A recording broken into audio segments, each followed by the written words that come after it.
एक नवीन अनुभव होता लोकसभेमध्ये बसण्याचा आणि त्या ठिकाणी अनेक मोठ्या लोकांचं संवाद साधण्याची संधी मिळाली.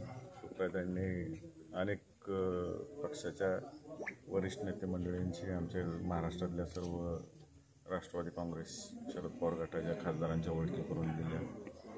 विचार ऐकता आले मोठ्या मोठ्या अनुभवी खासदारांचे. एक तर खासदार आम्हाला तृणमूल काँग्रेसचे असे भेटले की ज्यांनी 5 वेळा आमदारकी आणि 5 वेळा लोकसभा निवडून आले.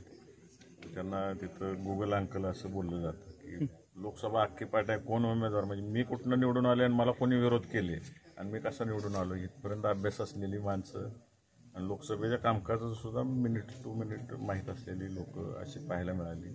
वक्तृत्व पाहायला मिळाली, मग त्यांची मांडण्याचं कौशल्य पाहायला मिळालं.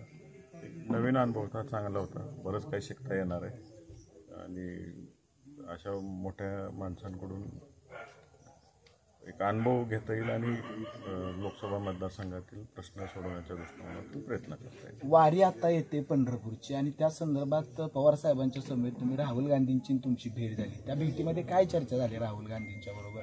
नेमकं काय त्या भेटीमध्ये तुमची चर्चा? पवार साहेबांच्या नेतृत्वाखाली मी प्रणितताई, बाळामामा मेत्रे आणि संजय दिना पाटील आम्ही राहुल गांधींना भेटलो.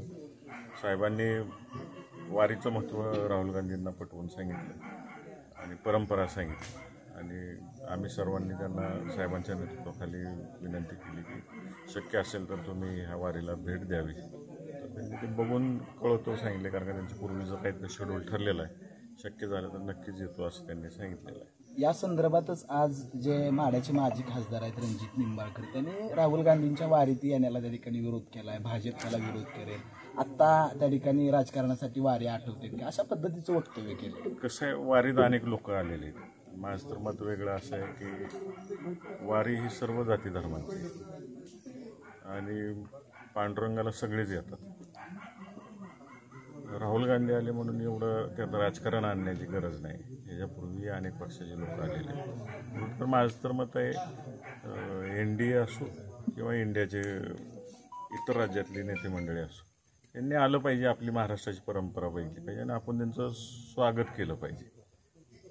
उगाच असं टीका करणं आणि जळफळाट करणं याचा अर्थ नाही आहे. उलट आपली परंपरा ही देशाला जगाला कशी सांगता येईल आणि दाखवता येईल याचा आपण प्रयत्न केला पाहिजे. उलट आपल्या ह्या गोष्टीचं मार्केटिंग केलं पाहिजे. तिथे उलट आपण आपलं निगेटिव्ह मार्केटिंग चालू आहे. ही चुकीची पद्धत आहे. येणाऱ्या अतिथीचं आपण स्वागतच केलं पाहिजे. मग त्यात भेदभाव केला नाही पाहिजे. पांडुरंगाने कधी भेदभाव केला नाही. जेवढे संत होऊन गेले त्यांनी कधी भेदभाव केला नाही.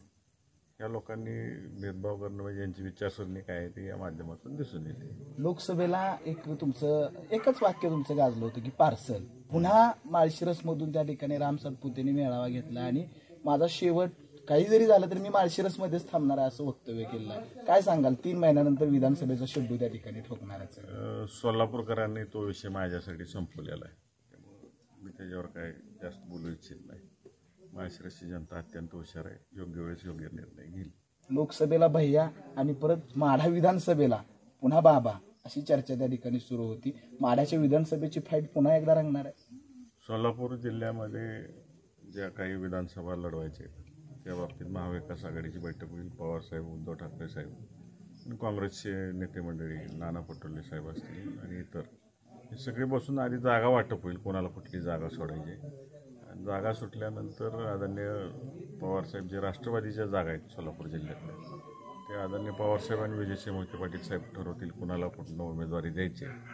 आणि ज्या काही जागा सुटतील राष्ट्रवादीला सोलापूर जिल्ह्यातल्या, जशा लोकसभेची फाईट झाली तशाच सगळ्या जागांच्या फाईट होतील आणि सगळे आमदार जो 1999 साली 10 आमदार होते, सगळ्यात जास्त आमदार हे सोलापूर जिल्ह्यातून राष्ट्रवादीचे होते. ती परिस्थिती आम्हाला निर्माण करायची आणि पवारसाहेबांच्या आणि विजयदादांच्या नेतृत्वाखाली आम्ही दोघांच्या मार्गदर्शनाखाली इथले आमदार निवडून आणण्यासाठी सगळे कार्यकर्ते रात्रंदिवस एक करू आम्ही.